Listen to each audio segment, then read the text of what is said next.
So when you would round up illegals, what was the criteria that you used that became so controversial? What was it? Well, first of all, I had the authority, my people, to do it because we had the authority to act as immigration officers.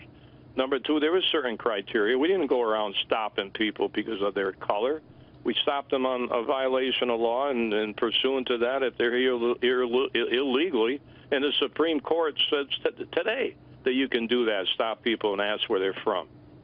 So it's a very controversial situation. A lot of people don't understand it. So I'm fighting it out, and we'll see what happens.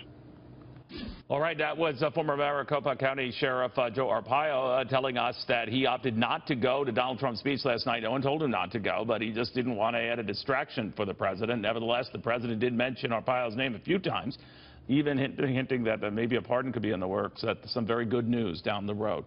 Former Arizona Republican Governor Jan Brewer on that. Governor, good to have you. Do you think that Sheriff Joe should get a pardon?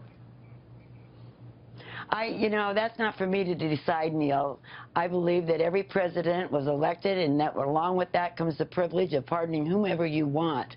I believe that there's a lot of supporters out there that believe that Joe should be pardoned. I personally believe that we should wait until a sentence comes down and not usurp the judicial system.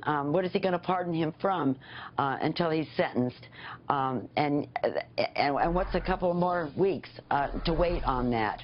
I believe that he's not going to go to jail. And I know he probably doesn't like it hanging over his head, but I believe in the judicial system, I believe in the court system, and I believe in the rule of law.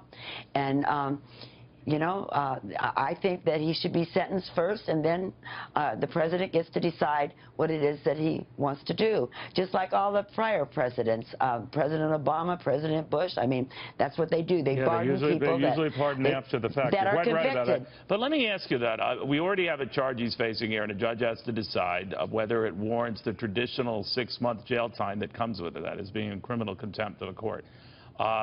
If he is given no jail time and the judge rules on a community service, or I don't know what the alternatives are, Governor, would that be fine enough for the president not to intervene and not to pardon something that seems a very light fine? Or is the sheriff seemingly intimating here, this is wrong, this punishment meted out to me, this charge meted out to me is wrong, I'm not a racist, I'm not targeting Hispanics, I'm doing my job? What do you think?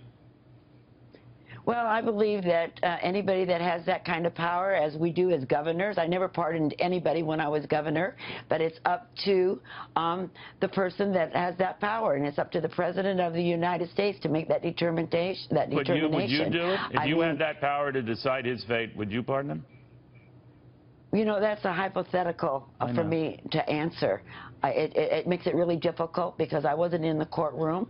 I just know what I've read in the paper and heard on the news in regards to all of it. Joe explained that you cannot profile people in the state of Arizona. We were very, very clear when I signed Senate Bill 1070, and that if they were stopped, though, they could ask for ID, and that's a federal law. You can ask for identification. We all get asked for ID, and if that's the case, then there's an issue there. But I don't sit in the courtroom. I'm not a judge, nor am I a lawyer.